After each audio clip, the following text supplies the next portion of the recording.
Code Vein was a really, really good game, and it has some pretty big flaws. So we're going to talk about that. Let's get right to where I really liked it. Well, let's go. Let's walk back a little bit of story. After Dark Souls 3, I guess, Namco didn't have any more From Software games to make, to publish or whatever, because From isn't owned by them. And they're like, yo, we just made a bazillion dollars off of this Dark Souls shit, so let's make our own. And so the guys who did God Eater, I don't even remember their name, they went and designed, this game, and it had apparently a bunch of trouble, and then it took a long time for it to come out. It was delayed for an entire year. And but now it's here, and I played through it. Dude, I had a lot of fun. With it. I would think that the anime art style particularly was good for me because I like anime shit, and you got giant, anime boobles and all of this graphics, and you got freaking the dudes who are like, we're dressed like badasses, and they got 14 belts on and all this leather and shit in there, and they wear thick coats and then have their sleeves showing, and it's just a whole bunch of ridiculous, gaudy anime shit, way over the top, and I love it. A little bit of flat is justice there for the fetish fans too. The gameplay is pretty fast and fluid compared to Dark Souls, and one of the things that I thought really stuck out to me was how powerful you felt. You felt really strong, and your little buddy that helped you, together, you guys were very powerful together, and you could often stun the monster within a couple of hits. I mainly used big weapons like hammers and halberds, but this second hit would stun. And often, I would swing, and then he would swing. I used Giacomo. He would swing right behind me, and then just, the monster's stunned, and just fucked him up. And so, as a masocore hard fest that, Dark Souls and Neo are known for, this is not it. At least as long as you're using the AI partner. I never played it online or multiplayer, but I heard you can get a player in there, and I think you have a player and the AI together, so it'll be 3 people, I guess. That sounds pretty overpowered for the monsters. The monsters will get their butts kicked, dude. Not much variation in the monsters either. It's mainly, big sleek girl, little grody grunt guy, and night dude, and they kind of repeat, and really fat bitch girl. And they kind of repeated it over and over again. They each one had their own weapons. They could use the weapons that you were using. And so you might fight the fat girl with a hammer, or you might fight the, fat girl with a long sword, and her attacks would be different. And so, even though it was the same type of enemies, you needed to pay attention to what weapon they had. And they had some special moves and stuff like that too. Graphically on PC, this game runs really dang fast. What I was really appreciative for, and a lot of Japanese games don't do this, is you could uncap the frames, and so I was playing it at 144.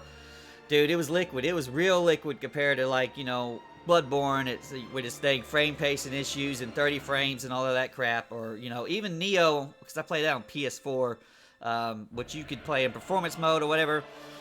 It's nowhere near as smooth as this game was. This game was liquid, man. And so you're running around, you got your crazy anime shit, you're just swinging giant sticks around. Now, there was a lot of complaints I've seen from other reviewers about the weapons feel kind of floaty, or there's not much impact to them.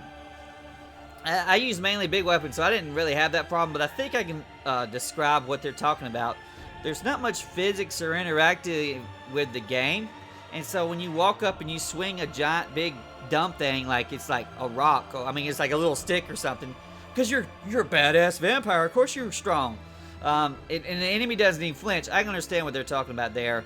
I didn't bother me too much, but there wasn't much interaction with the level, and I think the main flaw with this game is going to be the actual level design itself. It does the levels just don't look quite as good as the characters do, and on top of that, they're really linear. They're really linear in their design. There's not much. There's a lot of secrets in them, but it's mainly drop off a ledge or try to figure out what this thing was. They'll usually your little AI partner will say, "Hey, man, how do we get to this ledge up there?" And you got to kind of figure out what you're doing to get up there. And that cathedral level in the middle of the game was just terrible design. It was a goofy maze. Lots of verticality to it, and your map is kind of stacking on top of each other. It's really was difficult to figure out what it was. But a lot of levels in general, it was like there's just one path to go. You could get little side branches or whatever, but there's really just one path, and you might find some shortcuts to unlock to get back to your bonfire, or what they call a missile in this game. But there really much to the level, and that's the biggest weak point of this game. And I would say another big weak point is was really the story itself, because you're jumping into the memories of these characters, but they're side characters, and like you're forced to walk this sequence. And dude, I just never gave a fuck about any of that the whole time. It was just boring, and I thought about skipping it. I didn't, but I didn't watch all of the optional ones. There's tons and tons of these things where you're walking down, you know, a kind of like this dark monochrome world, and you can't run, and you're just, you know, you're experiencing the memories of the other people. There's too many characters, and there's like characters that have side characters that are accompanying them, and you just don't care at the end of it. And the story is, there's a lot going on in the story, but it's just anime trash. You just don't care. It doesn't catch my attention at all. It was like, what can I get to the next thing to beat on, is basically whatever it was.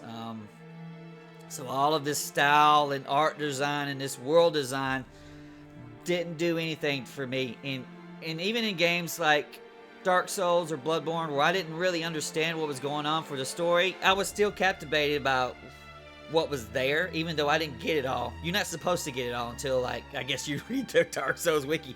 But here, I particularly didn't care. But I want to talk about the codes real fast, because that's probably the key differentiating factor, besides the anime boobs, that this game has over all of the other Souls-like games. You have codes that are like the memories of these other people, and they're kind of like your character class. And you can, and anytime you go to a missile or whatever, you can change your class. And there's no penalties for it. There's no like, oh, well, you need the max dexterity versus strength. You'll get the class, and it'll tell you your strength versus dexterity. And then you would want to match up a weapon and your armor, which is called a blood veil. You want to match up your weapon and your armor to match that. Well, I mainly used the big dumb barbarian type. Atlas was the main thing I did. There were several other classes you could be that would help me for be armor, but I mainly stuck with that. And once you choose your weapon and your code, you're kind of locked out of a lot of things. I mean, you can still have access to everything. You just need to go back and change your class again. It has lots of little, they're called gifts, which are special moves in the class, or passives, and you can like master these things so that you can mix and match your